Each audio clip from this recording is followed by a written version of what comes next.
So over the next 15 to 20 minutes quickly आज हम लोग सब लोग एक छोटी सी गेम खेलना चाहेंगे। आज आप लोग ने बहुत अच्छा एक मोटिवेशनल लेक्चर सुना है सुधीर बगारा सर के थ्रू, तो उसके बाद एक छोटी सी गेम आप खेलने के लिए डेफिनेटली चार्ज अप तो हो ही गए होंगे। मैंने इस लेक्चर को एज अ गेम लिया है बिकॉज बहुत बारी ऐसा होता है कि जब हम टेक्नीशियंस के साथ पढ़ाई के तौर पर बात करते हैं तो इतना बोरिंग लगता है, और वो भी जब वर्चुअल प्लेटफॉर्म पे होगा, जब हम लोग किसी को देख नहीं पाते हैं, तो डेफिनेटली सारे ही टेक्नीशियंस बाहर चाय पीने चले जाएंगे। So let's play a game. ये मेरे एक आउटलाइन है मेरी आज की टॉक का। मैं एक के बाद एक थोड़े क्वेश्चंस लूंगी और उस क्वेश्चन के बाद आपको 15 सेकंड दिए जाएंगे आंसर करने के लिए। आपके आंसर्स ए, बी या सी, डी बस उतने ही होने चाहिए। अगले 5 सेकंड में आपके सारे आंसर्स मुझ तक पहुंच जाएंगे, फिर हम उसका डिस्कशन करेंगे। ओके, तो ज्यादा टाइम ना वेस्ट करते हुए हमारा जो पहला क्वेश्चन आपके लिए है वो है बीएमआई के ऊपर। ये है एक नॉर्मल ह्यूमन बीइंग का बीएमआई का कैटेगरी। अब ये बीएमआई होता क्या है? वो होता है बॉडी मास इंडेक्स। आप लोग सब लोग इस चीज से परिचित तो जरूर होंगे। तो हमारे पेशेंट का बीएमआई यूजुअली हम कैलकुलेट कैसे करते हैं? पेशेंट का वजन और height in metre square. Okay, जब हम ये लेते हैं तो बीएमआई का एक रेशियो हमको मिल जाता है। अब हम बीएमआई के बारे में बात क्यों कर रहे हैं? आज का आपका पहला सवाल है, आपको क्या लगता है ये 3 पेशेंट में से कौन से पेशेंट का मोर्टेलिटी का रिस्क कम होगा उनके बीएमआई के बेसिस पर? तो मैंने यहाँ पर बहुत ही ज्यादा एक फिक्टिशियस नेम्स लिए हुए हैं, सिर्फ एजुकेशनल पर्पस के लिए इनको तीनों को नाम दिया गया है, लालचंद, फूलचंद एंड गोपीचंद। आपके जो लालचंद है उनका बीएमआई है 17.5, फूलचंद का बीएमआई है 22 और गोपीचंद का बीएमआई है 28.5। अब आप सब लोगों की जानकारी के लिए मैं बता दूं कि लालचंद का बीएमआई कम है, फूलचंद का बीएमआई नॉर्मल है और गोपीचंद का बीएमआई हाई है। तो अब आपके 15 सेकेंड शुरू होते हैं। आपको क्या लगता है which of these patients have a lower risk of mortality, lower risk of mortality on the basis of their BMI? Is it option A Lalchand क्योंकि उनका बीएमआई 17.5 है, ऑप्शन बी फूलचंद बीएमआई 22 क्योंकि नॉर्मल है, गोपीचंद ऑप्शन सी, या BMI you think is not associated with mortality?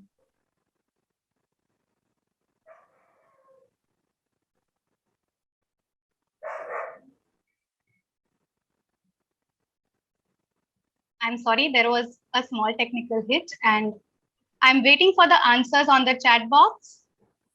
You can definitely type in your answers and send it to me.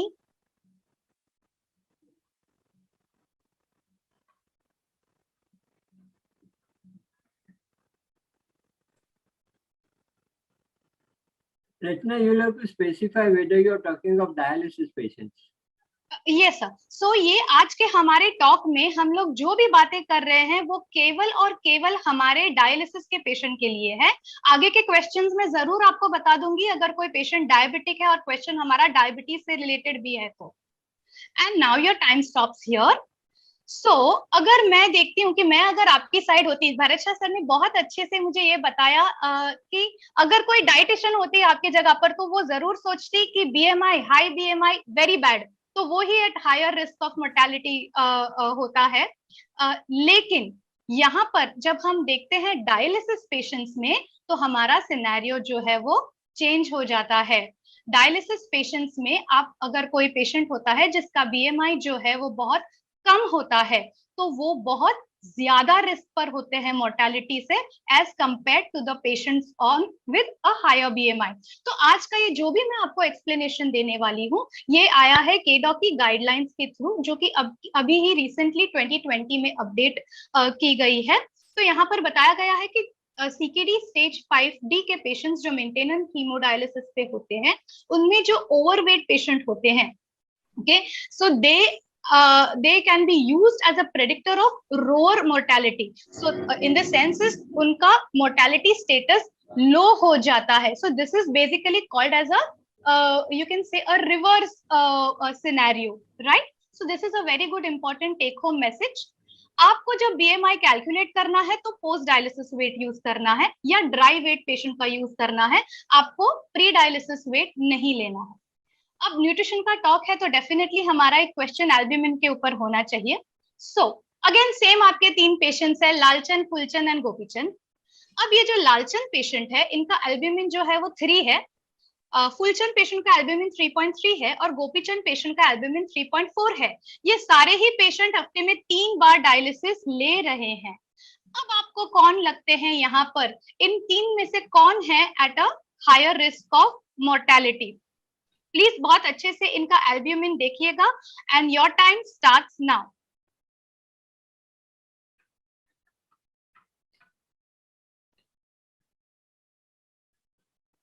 You can type the answer as A B C D. आपको लगता है लालचंद जी का बहुत कम है तो केवल उनका ही हायर रिस्क है, या लालचंद, फूलचंद या इवन गोपीचंद? या आपको अगर ऐसा भी लगता है कि एल्ब्यूमिन तो 3 से कम हुआ तो ही प्रेडिक्टर माना जाता है, तो आप आंसर डी टाइप कर सकते हैं। And your time ends here. So यहाँ पर करेक्ट आंसर क्या है? न कि ए, बी या डी, आपका करेक्ट आंसर है सी। एक्चुअली आपके जो तीनों 3 पेशेंट है उनका जो एल्ब्यूमिन है वो इतनी कम है कि वो at a higher risk of mortality है।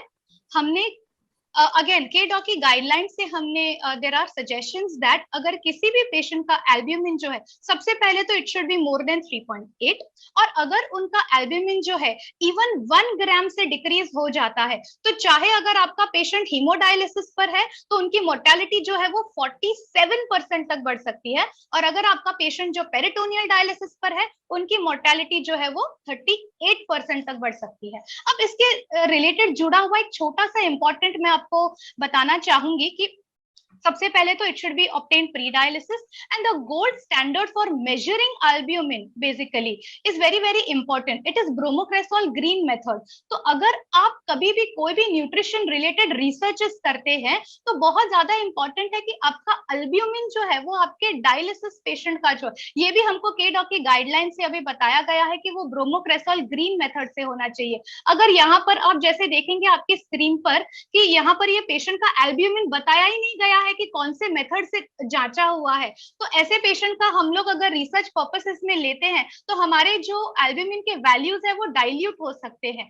तो it is much better to always get the albumin and know the estimation method very importantly. अब ये हमारा तीसरा क्वेश्चन है, अगेन हम लोग बीएमआई के ऊपर बात करेंगे। अगेन यहाँ पर आपके पास फिक्टिशियस कैरेक्टर्स है, Sita, Gita and Mita. Okay, so on the basis of their BMI यहाँ पर सीता का जो वजन है वो है 50 केजी, मीता का वजन है 60 केजी और गीता का वजन है 70 KG. All the patients are on dialysis thrice a week and they are non diabetic patients. Okay, तीनों फीमेल्स है, डायलिसिस पेशेंट्स है और नॉन डायबिटिक पेशेंट है। तो अभी आपका अगला सवाल ये है कि कितना प्रोटीन, कितना ग्राम प्रोटीन आप सीता जो 50 किलो की है, मीता जो 60 और गीता जो 70 किलो की है उनको देना चाहेंगे? And now your time starts now.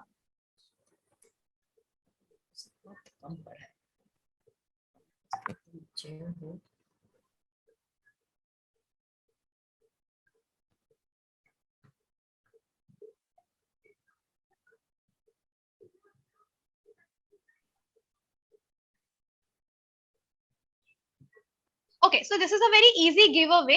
आप लोग सब लोग क्वालिफाइड टेक्नीशियंस हैं तो आपको पता है कि हमको हमारे डायलिसिस के पेशेंट्स को 1 to 1.2 ग्राम्स प्रोटीन देना चाहिए। मोस्ट इंपॉर्टेंटली हमारे जो इंडियन पेशेंट्स होते हैं वो इतना कम प्रोटीन खाते हैं कि कभी कभी तो वो इतना लो एज टू 0.6 या 0.7 ग्राम्स ही प्रोटीन खाते हैं। तो यहाँ पर जो सही उत्तर है वो है आंसर डी, 50 से 60 ग्राम फॉर सीता, 60 से 72 ग्राम्स फॉर मीता, और जो गीता है उनके लिए 70 to 84। अभी इतना प्रोटीन पहुंच पाना बहुत ज्यादा मुश्किल हो जाता है इंडियन सिनेरियो में, तो इसके लिए आपको एज अ टेक्नीशियन ये पता होने की बहुत ज्यादा जरूरत है कि कौन से पेशेंट को कितना प्रोटीन दिया जाना चाहिए और वो प्रोटीन कहाँ से आना चाहिए। आप लोग सब लोग बहुत अच्छे से पेशेंट्स के साथ बात करते हैं, घुलते मिलते हैं, आपको पता होता है आपका पेशेंट वेजिटेरियन है या नॉन वेजिटेरियन है। अगर आपके पेशेंट वेजिटेरियन है तो आप उनको पनीर दे सकते हैं, सोयाबीन दे सकते हैं, सोया चंक दे सकते हैं, टोफू जो कि बहुत ही अभी धीरे धीरे पेशेंट्स हमारे इस चीज के ऊपर एक्सेप्टेबिलिटी बढ़ गई है। और उनका उसका टेस्ट भी अभी धीरे धीरे वो एक्सेप्ट करने लग गए हैं, दे कैन यूज दैट। अगर नॉन वेजिटेरियन पेशेंट्स है तो egg whites are excellent sources of high biological value protein. तो इसके लिए ये जानना बहुत जरूरी है कि ये प्रोटीन आएगा कहाँ से, पहले तो देना कितना, फिर आएगा कहाँ से। तो यहाँ पर आप देख रहे हैं कि गाइडलाइंस में हमको बताया गया है कि for non diabetic patients it should B 1 to 1.2। अगर आपके पेशेंट्स डायबिटिक है तो उनको आपको ग्लाइसेमिक कंट्रोल के लिए हायर डाइटरी प्रोटीन्स भी देने पड़ सकते हैं। ओके, अब ये बहुत इंटरेस्टिंग आपके सामने दो ग्राफ है, दो पेशेंट के हैं, टिम एंड टॉम। बहुत अच्छे से आप प्लीज ये ग्राफ को देखिएगा। यहाँ पर 3 महीने का उनका कोलेस्ट्रॉल, ब्लड यूरिया नाइट्रोजन और एल्ब्यूमिन दिया गया है। तो हमारा जो पहला पेशेंट है टिम, उसका जो कोलेस्ट्रॉल है, रेड लाइन है, रेड कलर की लाइन, वो बढ़ता जा रहा है। फिर ग्रीन कलर की लाइन है जो ब्लड यूरिया नाइट्रोजन है, वो 68 से बढ़कर 88 हो गया 3 महीने में। और जो येलो लाइन है अल्ब्यूमिन, वो 3.1 से बढ़कर 3.7 हो चुकी है 3 महीने में।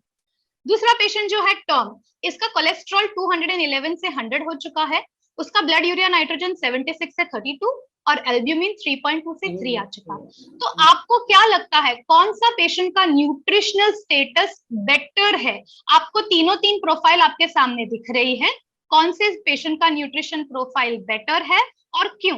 क्या टिम बेटर है या टॉम बेटर है? And your time starts now.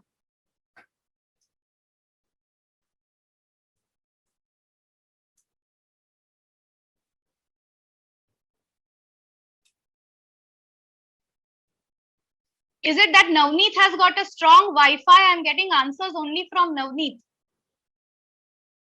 And mind you, Navneet is sitting in Bihar and he is answering. So please, Mumbaikars, jagiye.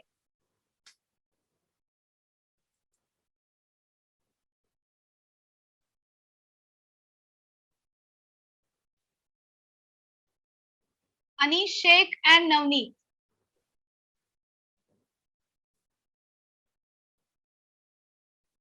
And we stop here. So मैंने ज्यादा टाइम थोड़ा सा इसीलिए दिया ताकि आप समझ पाए दो इंपॉर्टेंट प्रोफाइल ये पेशेंट्स की। कई बार हमको ऐसा लगता है कि पेशेंट का कोलेस्ट्रॉल इतना बढ़ रहा है तो अरे आंटी सब खाने में बंद कर दो आप, अरे ब्लड यूरिया नाइट्रोजन क्यों बढ़ रहा है। इनफैक्ट पेशेंट के रिलेटिव आपके पास आके बोलेंगे कि अरे मैडम इसका ब्लड यूरिया नाइट्रोजन का नॉर्मल रेंज तो 20-22 से लगता है और आप बोल रहे हैं 88 ही आ गया, तो इसको कम करने के लिए मैं क्या करूं? तो यहाँ पर बहुत इंपॉर्टेंट है आपको ये पता होना कि आपके पेशेंट का कोलेस्ट्रॉल लेवल अगर इंक्रीजिंग ट्रेंड पे है तो you should not be worried about the same. Okay, so here the correct answer is D.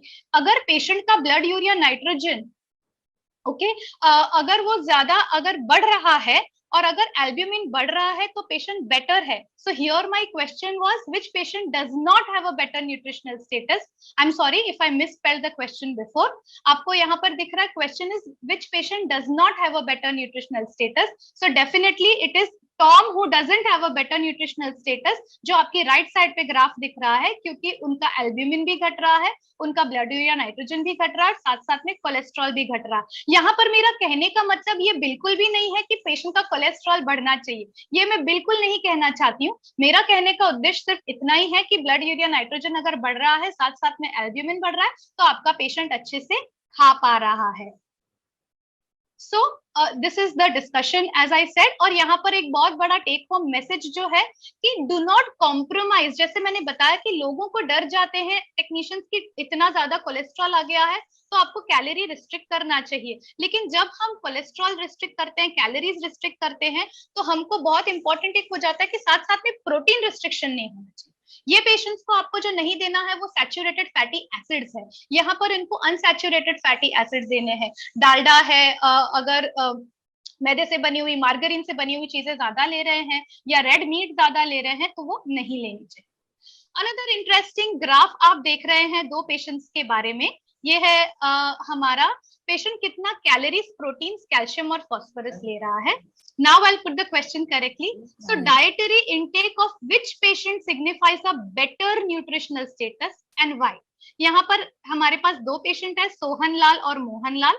Sohanlal 70 KG के हैं और वो कैलोरीज खा रहे अप्रोक्सीमेटली 1600, दिन में around 56 gram protein, around 888 milligrams of calcium and 900 milligrams of phosphorus. Mohanlal जो है वो सब कुछ ज्यादा खा रहे, कैलोरीज भी ज्यादा, प्रोटीन भी ज्यादा है, लेकिन साथ साथ में कैल्शियम और फॉस्फोरस भी बहुत ज्यादा खा रहे। तो आपको क्या लगता है कौन से पेशेंट का न्यूट्रिशनल स्टेटस बेटर है और क्यों? आपके पास यहाँ पर सारे ऑप्शंस है। क्या मोहनलाल का बेटर स्टेटस है बिकॉज मोहनलाल जो ग्राफ बी में है वो ज्यादा प्रोटीन खा रहे हैं? क्या सोहनलाल का बेटर है बिकॉज उनका कैल्शियम और फॉस्फोरस लो है? प्लीज ध्यान दीजिए, सोहनलाल कैल्शियम और फॉस्फोरस लो खा रहे हैं, यहाँ पर आप देख पाएंगे, और मोहनलाल ज्यादा खा रहे हैं। Mohanlal as his calorie and protein intake both are high.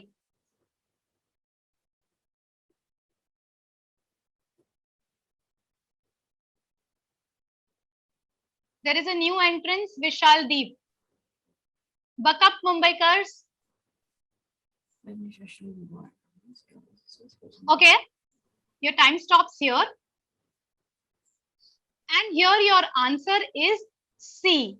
So basically जो आपका मोहनलाल है, जो आप देख रहे थे कि भले वो कैल्शियम और फॉस्फोरस ज्यादा खा रहे हैं, लेकिन हम उस चीज को पहले कंट्रोल करने के बारे में जरूर सोचेंगे। मैं अगली स्लाइड में बताऊंगी कि उसको कंट्रोल कैसे किया जा सकता है, लेकिन हमको हमारे पेशेंट को कम कैलोरीज और कम प्रोटीन्स तो बिल्कुल भी नहीं देने हैं। तो हमारे पास अभी कौन सा ऑप्शन है उनका फॉस्फोरस कम करने के लिए? सबसे इंपॉर्टेंट है कि फॉस्फोरस कम करने के लिए look for alternate options. So phosphate binders हम पेशेंट को दे सकते हैं। आगे हम लोग देखने की कोशिश करेंगे, बहुत बार जो मेट्रो सिटीज के ज्यादातर पेशेंट्स रहते हैं, even in the interiors, inorganic phosphorus बहुत ज्यादा आ जाता है उनके डाइट में। इनऑर्गेनिक फॉस्फोरस कहाँ से आता है? रेडिली अब्सॉर्ब हो जाता है, और वो आता है बहुत सारे एजेंट्स जिसमें फूड एडिटिव्स होते हैं, जैसे कोल्ड ड्रिंक्स है, सोडा है, पेप्सी है, या फ्लेवरिंग एजेंट्स है आपके ब्रेड्स में, केक्स में, वहां से आता है, और वो बहुत जल्दी अब्सॉर्ब हो जाता है, बहुत इजीली अवेलेबल होता है, तो लोग अच्छे से उसको खा लेते हैं। पेशेंट को क्या लगता है, अरे सुबह का 6 बजे का डायलिसिस है, कौन झंझट मारी करेगा, उससे अच्छा मैरी बिस्किट या ग्लूकोज बिस्किट लेके जाता हूँ, और यहाँ से ये फूड एडिटिव से आने वाला जो फॉस्फोरस है वो बहुत इजीली अब्सॉर्ब हो जाता है और वो फॉस्फोरस लेवल को बढ़ाता है। अगर वो ही मारी बिस्किट या पार्ले जी के पूरे के बदले अगर वो केवल 2 चपाती भी लेके आता है, भले वो रात की चपाती को सुबह में गर्म करके लेके आएगा, अगर उतना भी लेके आएगा, साथ में अगर है तो फ्रेश वेजिटेबल्स लेके आएगा उसके साथ खाने के लिए, तो उसका फॉस्फोरस लेवल को कंट्रोल किया जा सकता है। Another very important method for lowering the phosphorus is the cooking method. अगर आप अच्छे से बॉईल करते हैं वेजिटेबल्स को, तो आपके फॉस्फोरस को भी कम किया जा सकता है। That is very important. Now, this is the second last case. Again, same Sohanlal and Mohanlal है आपके पास। आपको बताना है कि कौन से पेशेंट का percentage inter dialytic weight gain better है और वो भी क्यों। तो यहाँ पर इंपॉर्टेंट है सोहनलाल को और मोहनलाल को, दोनों को ही एडिमा नहीं है, दोनों को ब्रेथलेसनेस नहीं है। सोहनलाल का ड्राई वेट 70 है, मोहनलाल का 62 है। अगर सोहनलाल का मंडे, वेनेसडे और फ्राइडे का वाटर, उनका इंटरडायलिटिक वेट गेन या उनका प्री डायलिसिस वेट जो है वो है 74.5, 73.7 एंड 73.5, और मोहनलाल का 63.8, 63.1 एंड 63.2। वेरी इंपॉर्टेंट, मैंने सारे यहाँ पर बहुत अच्छे से लिखे हुए हैं, आप बहुत अच्छे से गेस कर पाओगे कि किसका percentage interdialytic weight gain better है, लेकिन you should be able to answer why also. Okay, so now your time starts now. क्या मोहनलाल का अच्छा है बिकॉज वो कम है एज कंपेयर टू सोहनलाल? अगर मैं एज अ डाइटिशियन होती तो मैं ए ही आंसर देती, क्योंकि मोहनलाल का कम है तो अच्छा है। क्या मोहनलाल का बेटर है क्योंकि it is only between 1.1 to 1.8?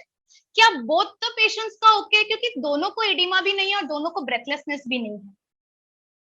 Mohanlal का बेटर इसके लिए बिकॉज इसका interdialytic weight gain is less than 3% of dry weight.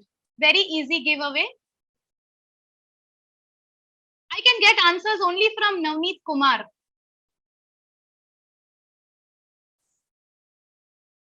And the time ends here.